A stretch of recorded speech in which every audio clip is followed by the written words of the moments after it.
Olá, estudante! Seja muito bem-vindo ao meu canal, Kelly aqui da Didasco falando. Essa é mais uma videoaula com aqueles embasamentos, aquelas teorias filosóficas que parecem muito confusas, mas a gente vem aqui simplificar, trazer ela de forma objetiva, clara. Eu quero ver você saindo da minha aula e já aplicando isso num parágrafo. Combinado assim?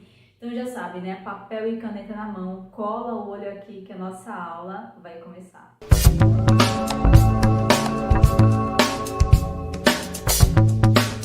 Então, para começar, a gente vai entender um pouco do contexto histórico, tá? Afinal de contas, o que ele estudou, né? Para que eu consiga compreender as ideias dele atual. Afinal de contas, o homem ele é criatura de seu meio, né? Nós somos influenciados pelo nosso ambiente, pela nossa formação escolar, e aí então é que nós produzimos as nossas ideias. Então, tenho certeza que você entendendo um pouco da formação do Russell, a gente consegue entender as ideias dele de forma mais simples, tá bom?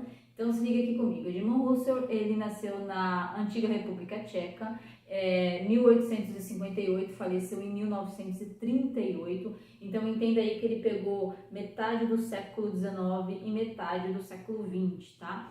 As ideias dele, pessoal, você vai perceber que ele sai um pouco desse subjetivismo e ele vem para algo mais objetivo, tá? Por quê? Antes dele se formar como filósofo, ele é formado em matemática, isso aí. E aqui eu já vou pegar, digamos, um gancho para a gente entender um pouco as ideias dele, tá? Entenda que a filosofia, até esse momento, ela é bastante empírica, bastante subjetiva, bastante singular. O que é isso? A gente diz que cada indivíduo, ele experiencia uma vivência, uma situação, e ele sai daquela vivência com o pensamento. Eu não entendi o que ele falou. Nossa, Pro, não entendi nada, tá muito abstrato isso daí. Perfeito. Vamos para um exemplo, tá? Vamos supor que, como dizia já o nosso Platão, o nosso Sócrates, existia um mundo ideário, né? Um mundo ideal, um mundo das ideias, que cada indivíduo ele é impactado por uma realidade de forma singular. Por exemplo, vamos supor que eu e você, nós nasçamos no Japão, exatamente. Então, ele vai dizer que eu e você, nós temos ideias diferentes, pensamentos diferentes, porque cada um de nós vamos lidar com a religião do Japão, vamos lidar com a economia, com a sociedade de forma singular. E isso vai produzir em nós, digamos, um comportamento único em cada um de nós dois.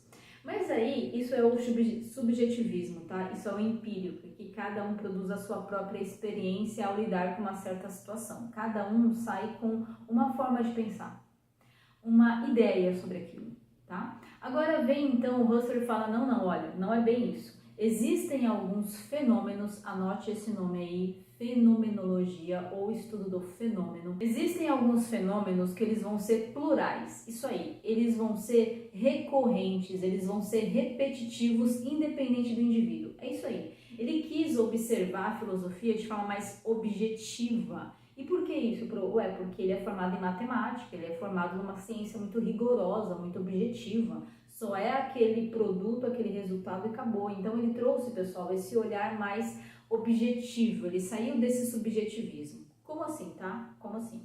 Ele quis dizer, eu vou voltar para o mesmo exemplo, ele quis dizer que mesmo eu e você nascendo numa cultura do Japão, terão alguns comportamentos em nós que serão iguais. Terão algumas ideologias, algumas formas de pensar, de se comportar, de se colocar no mundo entre eu e você que serão exatamente iguais. Como assim? Como assim? De repente, eu e você, nós teremos a mesma religião. Óbvio, né, que a gente está olhando isso, pessoal, de uma forma muito plural, né? Óbvio que a gente não está olhando para exceção, a gente está olhando para regra. Então, de repente, você fala, mas não é toda a população do Japão, pô, que tem a mesma religião. Sim, óbvio, a gente está olhando de uma forma do bom senso, tá? Do consenso. Uma forma generalista e não uma forma da exceção. Tudo bem aqui? Uma forma específica, não, é uma forma do geral, tá? Então, voltando ao raciocínio. Ele vai dizer que existem alguns fenômenos que para você e para mim serão produtos de uma mesma vivência. Exemplo, tá? Eu vou bater bastante nessa tecla de cultura, de religião, de comportamento, porque a filosofia, afinal de contas, ela vai estudar bastante o comportamento do indivíduo, né? Ela vai estudar bastante como que esse indivíduo lidar nessa sociedade, como que ele lidar com essa ideologia em que ele está inserido, tá? Então, vem para o outro raciocínio aqui. O que que impede que eu, durante esta aula aqui para você, esteja usando uma burca? Esteja usando aqui umas pinturas no meu rosto? Será que eu só não estou usando uma burca porque eu não nasci no Afeganistão? Será que eu só não estou utilizando aqui no meu rosto umas pinturas porque eu não nasci, digamos, na Índia? Então, o que eu estou querendo falar para você? Que existem alguns comportamentos que eles vão ser no todos, que eles vão ser plurais, que eles vão ser para a maioria. Porque, anote isso aí, a consciência ela é plástica. A consciência, ela se adapta, ela é envolvida pelo meio. É impossível, em sua maioria, eu estar lá no Afeganistão e não ter que usar uma burca. Digamos que é impossível estar dentro de um meio que se comporta de uma determinada forma e eu não estar inserido e não estar repetindo os mesmos padrões. Ou seja, eu não estar inserida nos mesmos fenômenos. Anotou isso aí?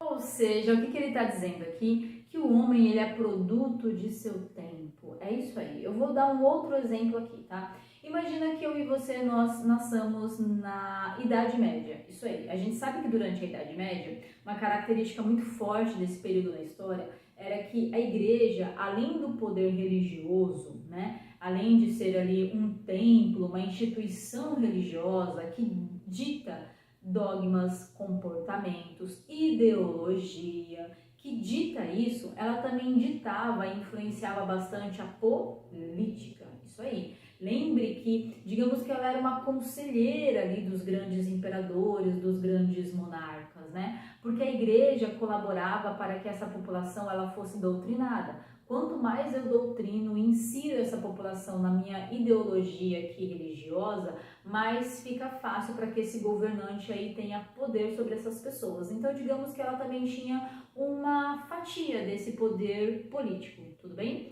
Então, uma das formas de pensar desse período é que esse monarca ele tinha poder divino. Isso, coloque isso aí no Google agora, Luís XV, poder divino. Acreditava-se que alguns monarcas eles eram enviados de Deus. O poder dele era incontestável. E aí você me pergunta, beleza, Kelly, e daí o que isso tem a ver com a ideia de que o homem é produto do seu tempo? Ora, a população, em sua maioria, acreditava nisso. Acreditava que aquele ser que administrava politicamente aquele local, ele era um ser que tinha poder divino, que era enviado de Deus. Ou seja, o poder dele era incontestável, eu não poderia ir contra as ideias dele, eu não poderia me manifestar contra, porque afinal de contas aquilo era sagrado, aquilo era de cima para baixo, aquilo era imposto, não havia forma de contestar. Você entende aqui como isso é produto do seu tempo? Quando eu falo isso para você, tem como você imaginar, acredito que aí a maioria que você esteja me vendo esteja no Brasil, tem como você imaginar que o Papa também seja um influenciador, um conselheiro da política? Tem como você imaginar isso daí? Tem como você imaginar que esse Papa ele vai dizer que esse nosso líder político ele também tem influência religiosa? Tem como você imaginar isso daí? Que ele seja um ser enviado de Deus? Então, pessoal, entende como que hoje isso é difícil de se acreditar, de se deglutir essa ideia, de se engolir essa ideia. Mas nesse período isso era algo muito normal, era algo natural, era um fenômeno da filosofia. Ou seja, isso era plural, isso era para a maioria. Isso era uma forma objetiva de analisar essa sociedade, porque a maioria acreditava nisso. Clareou um pouquinho aí para você? E aí a gente estuda o Husserl porque ele fala, olha, tem como sair desse pensamento totalitário, tá? Tem como sair desse pensamento do todo. Tem como sair dessas ideias que nós estamos inseridos numa sociedade e sem querer a gente abraça essa ideia de forma inconsciente. Tem como a gente sair desse pensamento plural, tem como a gente sair dessa ideia inconsciente, fazendo o quê? O epoquê. Epoquê é uma palavra que vem do grego que quer dizer suspensão. Ou seja, sabe quando você vai analisar um problema? Sabe quando você pega uma situação da sua vida, da vida do seu amigo, um problema da sua vida e você começa a questioná-lo? Por que isso está acontecendo? Por que está sendo dessa forma? Por que eu estou tão envolvido com isso? Por que isso está influenciando tanto o meu modo de pensar, meu modo de me comportar? Sabe quando você começa a questionar por que isso está certo, por que isso está errado, por que isso está acontecendo? É exatamente isso, é quando você estuda um fenômeno. É quando você estuda um acontecimento da sua vida, um acontecimento social, uma ideologia. Fez sentido aqui? Quando você se questiona, por que você se pergunta, por exemplo, por que existe um algoritmo que ele nos circunda, que ele fica nos seguindo? Quando você questiona isso, aí você vai trazer respostas para essa pergunta, e são respostas objetivas, respostas que trazem um fenômeno, respostas que vão responder diretamente a isso e vão fazer com que nós nos identificamos como produtos do nosso tempo. Exemplo, existe um algoritmo que ele quer, digamos, desenhar o nosso comportamento, desenhar os nossos hábitos de consumo, os nossos hábitos culturais, para que seja mais fácil nos entregar, nos mostrar um conteúdo, um produto que esteja dentro dos nossos hábitos, porque aí sim vai ser mais fácil da gente comprar. Fez um pouquinho de sentido aí para você, pessoal? Então, o epoquê é quando você faz perguntas, quando você questiona um determinado fenômeno, uma determinada ocorrência, um determinado acontecimento que ele se repete ao longo do tempo, que ele se padroniza ao longo do tempo. Porque só quando você questiona é que você identifica respostas, e quando você identifica respostas, você consegue observá-lo. Sabe, quando você sai de uma situação, quando você está dando um conselho para o seu amigo, você sai daquela situação e você começa a observar aquela situação ali como se fosse alguém de fora. Exatamente isso que o epoquê faz. E o Dazen seria exatamente essas perguntas cruciais. São as perguntas que vão fazer com que você saia, digamos, dessa análise influenciada, dessa análise contaminada. E o que seria uma análise contaminada? Uma análise contaminada é quando a gente vai buscar um conhecimento, buscar uma informação de forma intencional. Exatamente assim, ó. Vou te dar um exemplo, tá? Imagine aí que você está analisando a forma de pensar. Eu vou tratar aqui de ideologias, tá? Você está tratando da forma de pensar, digamos, do seu amigo, do seu grupo de estudos, do seu grupo de amigos, da sua patotinha, ou então da sua família, ou então de um determinado cenário cultural, social, político que você está observando, tudo bem? Por que essas pessoas pensam desse jeito? Por que essas pessoas se comportam desse jeito? O que está levando ela a ser influenciada sobre isso? Ou seja, você está fazendo um questionamento, as perguntas cruciais, os Dazens, tudo bem aqui? E aí, quando você vai analisar, essas pessoas são frutos da sua consciência. Essas pessoas são frutos daquilo que elas acreditam. Elas, digamos, estão buscando um conhecimento já influenciadas pela sua consciência. Exemplo, você está lá analisando um grupo, né? E você acha que esse grupo já está errado no seu comportamento. Então você vai buscar formas, vai buscar argumentos que, digamos, dê embasamento para você acreditar que aquele grupo esteja errado. Ou seja, o seu conhecimento, a sua busca por conhecimento está sendo intencional, está sendo contaminada. Você não está lá no epoquê, sabe? Você não está ali lá em cima observando uma situação aqui embaixo. Você não está observando de forma imparcial. Exemplo, vem aqui para o meu exemplo. Digamos que seu amigo chega para você se lamentando, reclamando ou contando uma situação que ele discutiu com alguém. Sei lá, discutiu com a mãe dele, discutiu com o irmão, discutiu com a namorada, discutiu com um amigo, discutiu na rua, sei lá. Uma situação, um conflito ali, tudo bem? E ele traz esse conflito para você, ele traz essa experiência para você já contaminado, já colocando, digamos, o erro no outro. Ou seja, ele não influenciou em nada naquele conflito.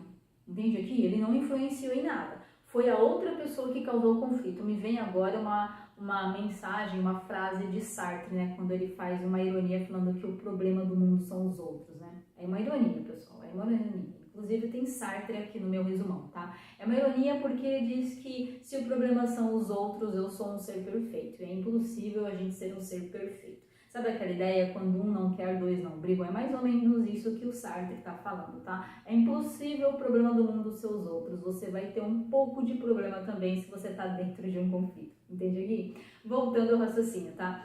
E aí o seu amigo tenta te explicar uma situação já colocando o erro todo no outro. Já colocando todo o conflito, digamos, toda a imperfeição no outro. E ele não. Ou ele é o ser perfeito. Percebe aqui que ele está te passando uma visão contaminada de uma situação? Percebe aqui que ele não está analisando de forma imparcial, de forma fria, ou seja, está sendo intencional, entende? E aí, de repente, você é amigo dele, você admira ele, você gosta desse seu amigo e você ouve isso de forma muito contaminada. Você ouve isso sem fazer os dazens, sem fazer as perguntas cruciais, sem fazer os questionamentos. E quando você está sendo influenciado pela situação, você está entrando dentro dessa consciência que é plástica. Você não consegue sair da situação e analisar ela de forma imparcial. Ou seja, você não consegue enxergar a situação de forma fria, de forma objetiva, analisá-la como um fenômeno. E aí, quando ele traz essa fenomenologia, é justamente trazer uma ciência que estuda como que as coisas se apresentam, mas de forma imparcial, de forma natural. Seria uma ciência para dar umas respostas neutras a todas as questões filosóficas. Falar, olha, existem alguns comportamentos filosóficos aqui, algumas formas de pensar que elas são contaminadas. E existe uma forma de se observar isso de forma neutra, de forma não influenciada. E aí você entra num questionamento.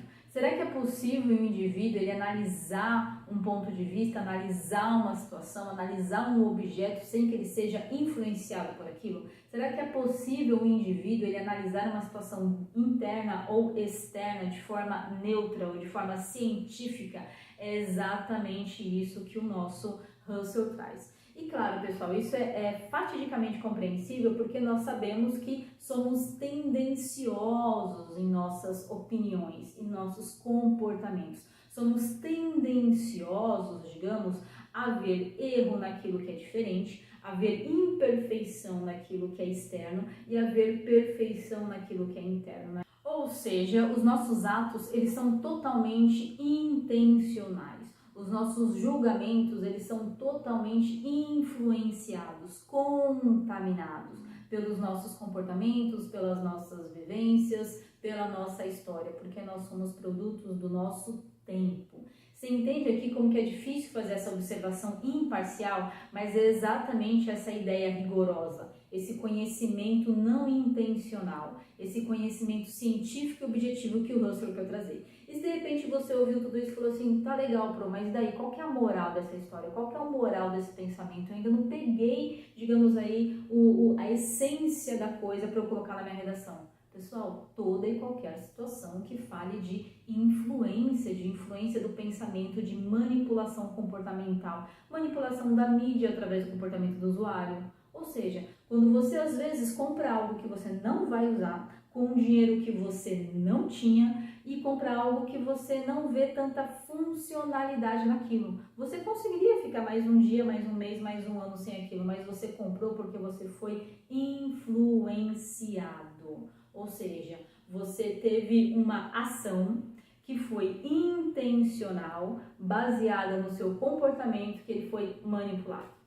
Você entende aqui? Você não conseguiu observar aquela situação de forma imparcial, neutra. Eu estou falando isso sobre a aquisição de um produto porque a gente está numa sociedade capitalista onde tudo é mercadoria, onde tudo é produto. Mas eu poderia falar isso sobre uma ideia comportamental para se tomar uma atitude. Por exemplo, sabe quando o seu amigo ele vem te contando uma história, já está contaminado pelo pensamento dele e ele vem tentando manipular a sua forma de pensar. Ele vem tentando manipular, mudar uma opinião sua sobre alguma coisa, pode ser sobre a religião, o comportamento, sobre o grupinho da sua escola, sobre uma música. Ele vem tentando mudar a sua ideia, mudar a sua forma de pensar, porque o pensamento dele está contaminado.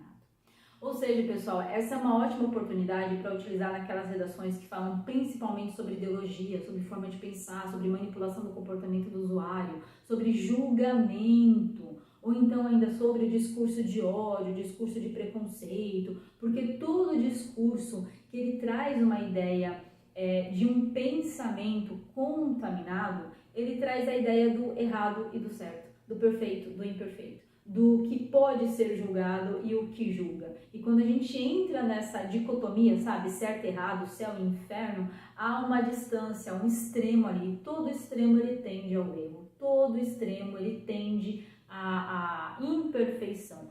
Todo extremo é fatídico que ele está ali sendo manipulado. Fez um pouquinho de sentido para você? Inclusive, se você der uma pesquisadinha aí sobre as eleições do Trump, que me veio na ideia agora, exatamente foi a manipulação do comportamento do usuário através da internet. Dá uma pesquisada sobre. Ele não era nem tão conhecido da grande população, ele não tinha grandes feitos públicos, mas ele passou na frente da Hillary Clinton, que, digamos, tinha um ex-presidente ali como uma figura bastante emblemática. E aí, como que você olha uma situação e fala, horas, numa eleição, havia lá um candidato muito desconhecido e havia um candidato conhecido e ainda que tinha uma figura muito influenciada por trás. E as eleições, elas trouxeram números impactantes em que esse desconhecido teve muito mais voto do que o conhecido. Como que se explica esse fenômeno? Através da ideia da consciência que é contaminada, do comportamento que é intencional, da busca de informação que ela já é, digamos ali, tendenciosa por parte do indivíduo. Clareou? Fez um pouquinho de sentido aí para você? Comenta aqui algum insight que você teve, algum outro tema de redação que você gostaria. Já se inscreve no canal, de segunda a sexta-feira tem material assim, simples, objetivo, organizado. Quero ver você saindo da minha aula e já indo praticar essa redação. E comenta aqui algum outro tema que você gostaria de ver sendo tratado dentro das nossas aulas de filosofia e sociologia. Prontíssimo, conteúdo entregue para você, promessa cumprida. E se esse conteúdo fez sentido por aí, compartilha informação com aquele amigo ou com aquela amiga que você sabe que também está precisando dar o up, dar embasamento, trazer mais conteúdo para a redação. Tenho certeza que ele vai te agradecer. Bom, pessoal, por hoje é isso. Espero mesmo ter colaborado. Obrigada por hoje. Comenta aqui qualquer outro conteúdo que você gostaria. E claro, vai lá, gabarita essa redação.